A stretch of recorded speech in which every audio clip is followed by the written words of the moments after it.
I was nominated about a week ago now by Bill and Val to answer 6 questions about how we did on the allotment last year. So we've both decided. We haven't both decided. Martin's decided that I'm going to join him. And I hate looking at cameras. I can't do any of my camera avoidance techniques doing this.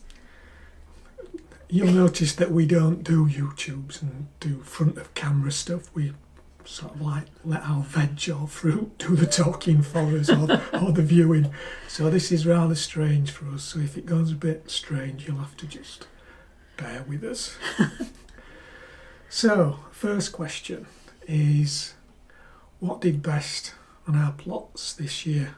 And we're going to break all the questions, think into maybe a couple of bits and talk about vegetables and fruit separately. So I was going to say brassicas was our best crop, but as you'll find out later, that wasn't necessarily true. But our cabbages, cauliflowers and broccoli did really well, and we had some of the best crops we ever had. No pests, no caterpillars, no insects, really good, and plenty to choose from. So that was what I reckon were our best vegetables. As for fruit, mine has to be plums and greengages. We just had so many, the trees had loads of blossom, and that blossom converted itself into fruit. We had loads of plums and greengages. And no wasps, because my waspinators worked again. And normally we don't get many greengages. We get a few, we get a punnet full, a special treat sort of thing, but we had loads this year, so it was really good for plums and gauges. Gauges are really delicious, even though they don't look ripe because they're still green. But they're great. Sweeter than plums, aren't they? Yeah. My vegetable of the year, or vegetables of the year, have to be carrots and parsnips. The carrots, because after last year, when we had a really huge disappointment with carrots, we've done really well this year. Last year we sowed the seed 3 times. 3 times the seeds germinated, and 3 times either slugs or snails came along and mowed them all down. We didn't have any, and the carrots that we did manage to dig were absolute rubbish, weren't they? Well, yeah, I mean, by the time we'd sown the 3rd lot, it was so late in the year, they didn't have time to grow anyway, did they? And even if the slugs hadn't got the seedlings, they got the roots afterwards. So this year we've been really pleased with them. The other vegetables growing right alongside them, and that's the parsnips. The parsnips did incredibly well this year. I sowed 3 seeds to a station because I didn't expect them all to germinate, and of course they did. So I had to take out a couple of seedlings from each station, which was awful. I don't like taking out baby seedlings when they've done their best to germinate, but it had to be done. The person who has the plot opposite us, one of our plot pals, has been really jealous this year because he couldn't get his parsnips to germinate, which it just goes to show you can grow vegetables right next to one another and have quite different results. And we did get our biggest parsnip ever, didn't we? Yeah, thinking about it, I think a point worth mentioning is parsnips are one thing I wouldn't recommend trying to transplant seedlings. If it works, you'd be very lucky, but it tends not to work, even sowing them in modules or seed trays and transplanting. So moving on to worse veg. So as far as I'm concerned, I haven't mentioned my fruit. Oh, sorry. Go on then, fruit. The fruit that I'd choose this year as the best one would be the cranberry. Not because it's provided the biggest harvest, but it's provided the biggest harvest for it. We have 2 different bushes, 2 different small cranberry bushes growing in tubs, and 1 fruits every year, but not very much. and the other one never fruits at all. But this year the fruiting one has surpassed itself. We've had loads of cranberries from it, so that gets my award for best fruit. Can I do my worst You veg can go now. So yeah. my worst veg, without doubt's been potatoes. I quite enjoy planting and growing, harvesting potatoes, but this year I didn't enjoy digging them up at all. There was hardly anything to dig up. Nearly every root had got a slug or wireworm damage. So really it was just a hopeless crop. We can normally grow enough potatoes to last us through to March or April. Until they start growing again.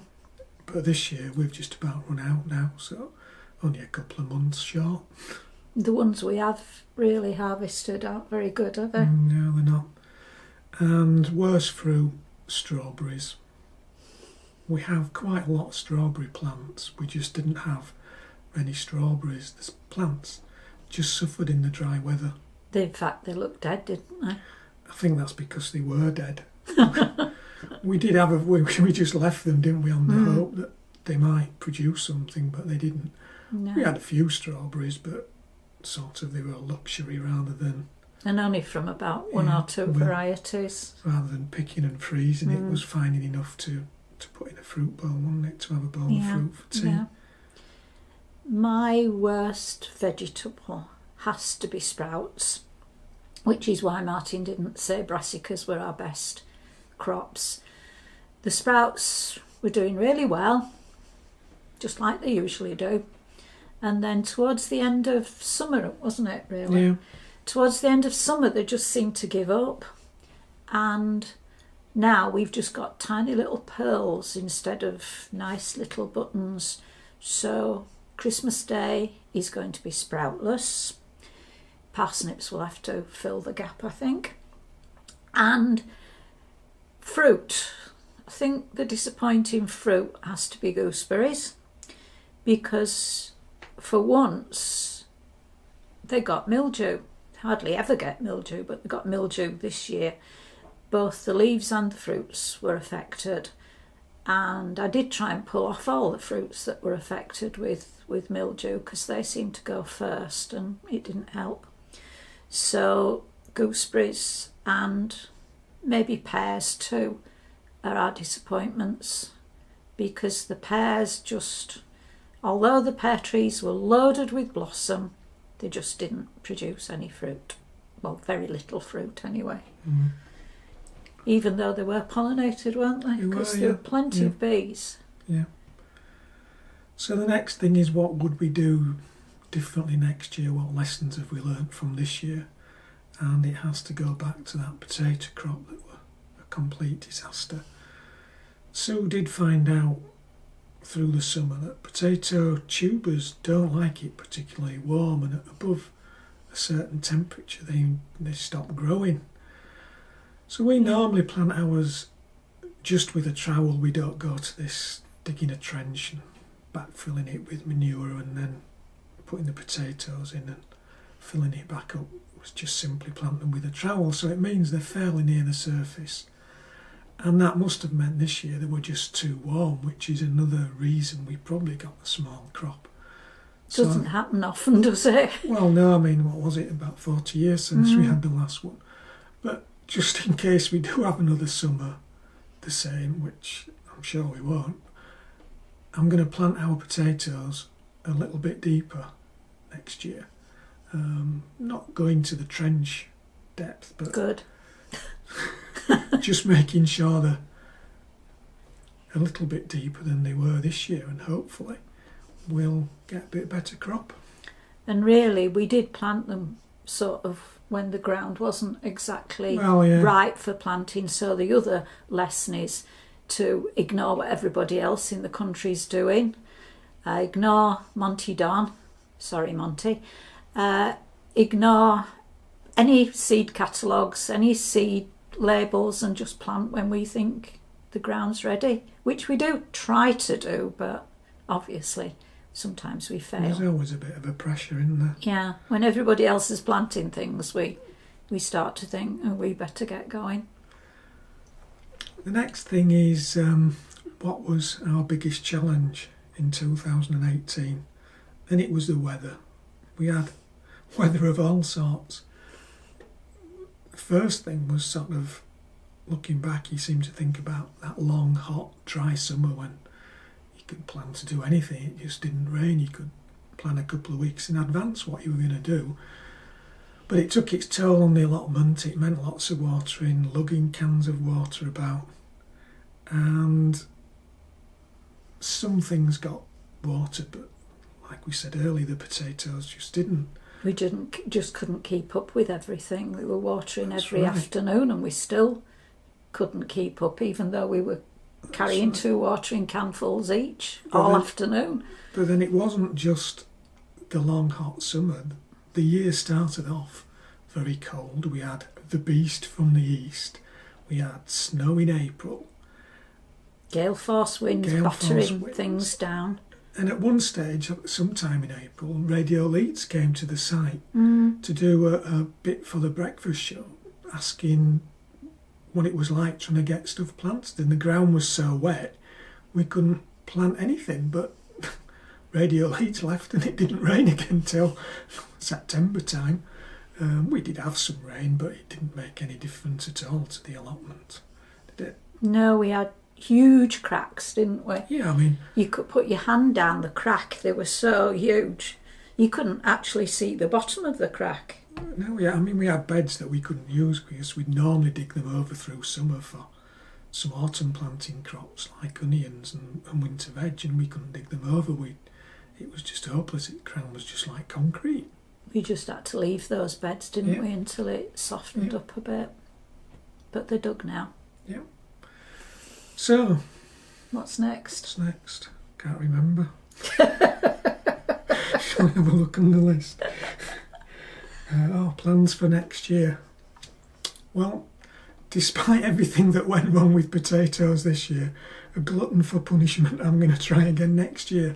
You have to have potatoes. You have to have potatoes, yes. So, one variety I'm going to try is one recommended by Bill and Val, a variety called Athlete. So I've been looking around, seeing where I can get some Athlete potatoes from.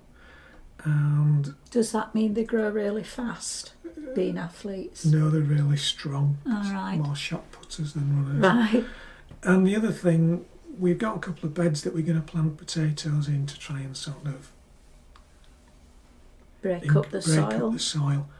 And the spuds are likely to go in rather late, so I'm going to try some Sharpo potatoes that are blight resistant, because we do often seem to get blight quite early on, Yeah. so I think that would be a good backup crop for next year. But We they have- won't be in buckets. They'll We be have in the grown ground. Sharpo before, but it was when they only had Sharpo Mira, wasn't it? There weren't It all was, these yeah. other ones.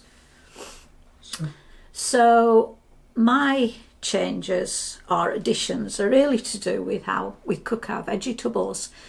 We cook tomatoes quite a lot. We use them in all sorts of recipes, but we also make a lot of tomato sauces to keep in the freezer. And we found that the tomatoes we grew this year were very sort of juicy, so they produced a lot of a sort of a watery sauce. So next year I want to grow some more suitable for cooking, some fleshy tomatoes, like plum ones, or I think there are some called paste, which are quite good. So that's one thing for next year.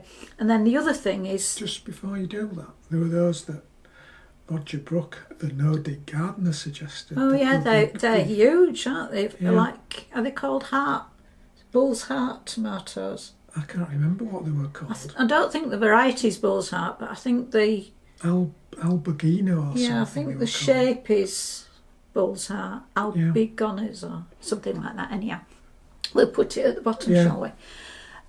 So onions. 2 shapes of onion, a flat one and a globe shape.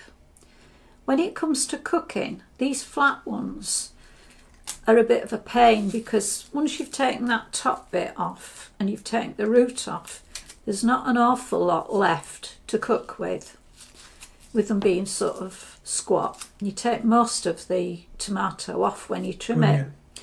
So this one, the ball globe shape or whatever, when you take the top and bottom off that, you've still got a nice round onion to cut up. Get more for your onions. What's that one? Stuttgart. Yeah. Stuttgart is going. We're going to keep, is that stirring or rumba? Stirring, I think. Stirring. We're also going to cut down on the red onions because they never grow very well for us, but we would like to have one or two of them. And then the other thing that we use a lot in cooking, especially in winter, is squash.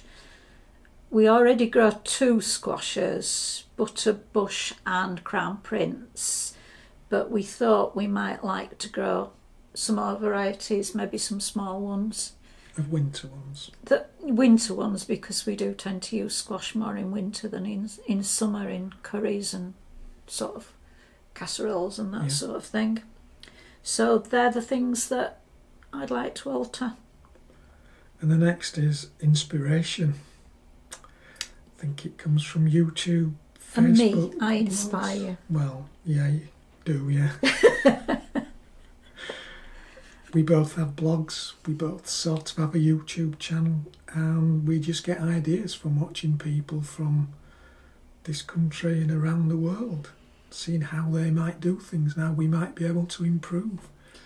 Yeah, we've got quite a few followers on our blogs from a lot of people from America, from different parts of America and other parts of the world. And like Martin says, they comment on our blogs and tell us what they're doing, and we go on their blogs and see what they're growing and how they're growing things.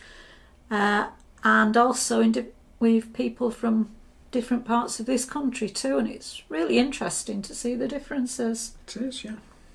So those are our inspirational people, I suppose. Yeah. Any more? No, that's it. That's just it. Those 6, yeah. Right. So what all we're left to do is to wish you a happy Christmas and a happy New Year. Bye. Bye. Thank goodness that's over.